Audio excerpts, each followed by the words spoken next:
Hey people, what's up? This is Big Mac 611 again. We in the paint, y'all.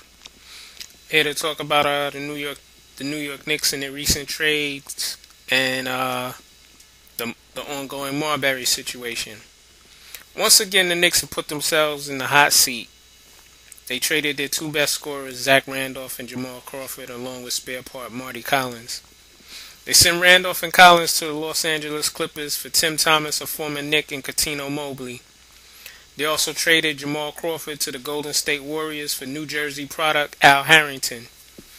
These trades open up a lot of salary cap room in the next 2 years when LeBron James, Dwayne Wade, Chris Bosh, Amari Stoudemire, and Carlos Boozer are all free agents. The crown jewel, of course, is LeBron. Do these trades make the Knicks better in the short term?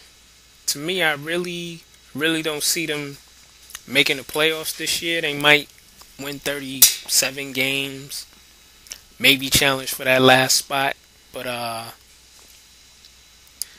Tim Thomas is a head case. When he was here, he really did nothing, and as a player, he hasn't done anything to set himself as a star or superstar. He's just content to be that dude coming off the bench. Al Harrington also is very sometimey player. Not both of these guys blessed with beautiful bodies. Their physical attributes are off the charts, but again, they're malcontents, not winners.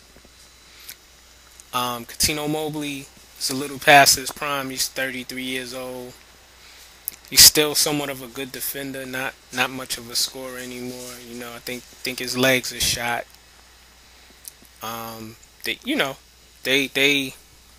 It's another trade. It opens up a lot of salary cap room. We will see how they mesh with the rest of the team that's left. And, for the short term, the Knicks don't have a center. Not until Jared Jeffries comes back, and he's really not a center. He's a 6'11" string bean. So he's going to be playing in the center spot. David Lee, I guess, is a starting power forward. Al Harrington Al Harrington and Tim Thomas might be coming off the bench. Quentin Richardson still playing the 3. Or maybe he slides to the 2 and you bring Cuttino Mobley off the bench. Excuse me, and you start Tim Thomas or Al Harrington at power forward. Chris Duhan's still a point guard. And this also brings to a head the whole Marbury situation. People, let me state that I am in no shape or form supporting Marbury. But I can't blame him for his recent actions. With the new players coming in and them not being cleared to play yet because NBA rules state that you must pass a physical when you're traded. And the other players traded along with you and the players you were traded for, they all must pass a physical before being cleared to play. Marbury was told that he would get 30 to 35 minutes to play against the Washington Wizards. As reported, he refused Coach Mike D'Antoni's offer. Marbury, however, contends it didn't go down like that, and that he would have played because due to NBA rules, you must suit up at least 8 players. Marbury responded. It's reported that Marbury responded to his coach that you guys are going in another direction, so why should I play? I don't blame Marbury for that. I would have done the same thing. I mean, he was ready to play at the beginning of the season, and you haven't played him yet. Also, you say you're going in another direction. So if this is a guy you want to trade, you would want to put him in the spotlight and let other teams see that he's still a good player. Which, once again, the Knicks do the Knick thing, and they haven't played this guy. They won't buy him out, which is what he wants. They don't want him to go to another team within their division or within their conference, like Miami or the Boston Celtics. To me, if I have no use for, like I've stated before, if I have no use for a player, let him go. But once again, the Knicks keep letting Marbury disrupt the team, even though he's trying not to disrupt the team, and it's quite funny, you know. Trade the guy, and move on. Let's divorce. Getting on in the other news, once again, the New York Giants blowing up the Arizona Cardinals. Oh my goodness, did you people watch the game? There's somebody out there who stated that the Giants, they aren't going anywhere, but they beat one of the better teams in the NFC without their top running back Brandon Jacobs and without their top receiver Plaxico Burress. Hey, what happened, people?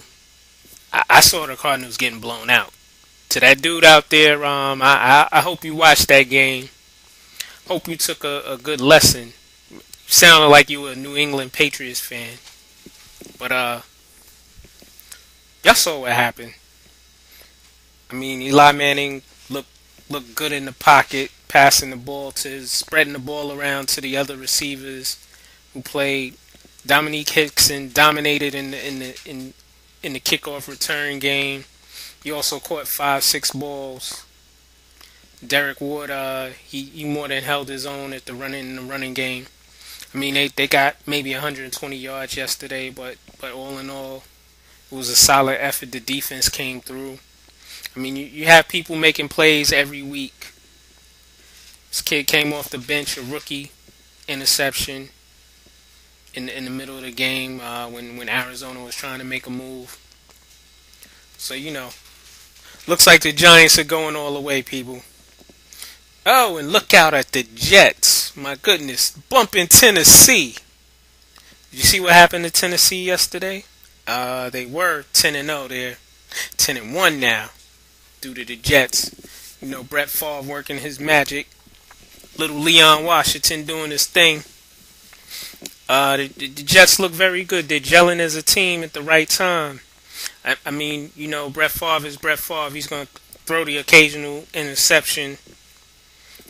And, their defense is playing very well. They're opportunistic, causing fumbles and getting interceptions at the right time.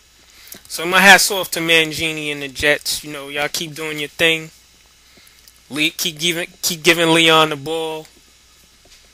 And, hopefully we might have a Subway Super Bowl, which would be a good thing in New York. Need to see that. And if that would happen, I would pick the Giants, even though I'm more of a Jet fan. But I think the Giants are a better team, and they're gelling at the right time. Hey, people. In the paint, in the boxing, hope you saw the Ricky Hatton fight. Ricky Hatton beat Brooklyn's Paulie Malignaggi. Paulie, if you don't have a power hand, you shouldn't be in boxing, baby. I mean, Ricky did his thing. Ricky actually looked slick. Working with Floyd Mayweather Sr. Yeah, I see Ricky's work on his footwork. He's slipping and he's throwing jabs and combinations, which he never did before. Dude was basically a haymaker thrower, and y'all see what happened. But Ricky's still a bum, because Ricky won't step up to that 147 and get in the welterweight division. And upcoming fights, we got the burgers in the heavyweight division. Hasim Rahman is fighting one of the Klitschko's. Think that's going to be a knockout by Klitschko, because Hasim is past his prime. The heavyweight division is a lot of burgers with extra cheese and sauces. When you say that, my brother's he's actually eating a hamburger right now. But there's a lot of, the heavyweight division isn't the same. These guys are not heavyweights. They're big. They're slow. Bunch of burgers. And I'm rooting for Manny Pacquiao to knock De La Hoya out, aka Goldie. So we'll see what happens with that. And this is Big Mac 611 in the paint. I'm out, y'all. Peace.